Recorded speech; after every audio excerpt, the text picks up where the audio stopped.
Klasdaşlarını vurup söküp bir əməllab yola saldım.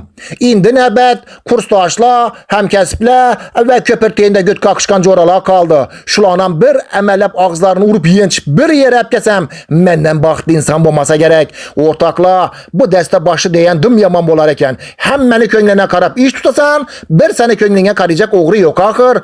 Pulum yok deyənine pulu berip durasan, kəsəlmən deyənine darı okulab berip davalisan, birisine oka tekmasa birisine Oliviya salatı yakmaydı, Oliviya salatı yakkanı 3 kilik pomidor yakmaydı, yine birisine teşkil bulacak yer yaksa, birilerine teşkilini pulu kımmatlık ededi, iş kılıp, hemmesine çıdasa buladı. Lekin 8. Mart'ta doğulgan 1-2 erkek rak coralarımız naz etip, bize içmeyimiz, köp oturmayımız, bize de yakadan yazdır ata hanım düğmelerini deyen koşka oynap, turamız, şuna kemrak pul bersek, bu mimi deyen saçı cingelek, itizga coralara ne deyse, sizeden bağmışın adamın devliğinesini götürüp sakırını aşıradın, sastapla, verin kana verarlara şu geplerimle beni.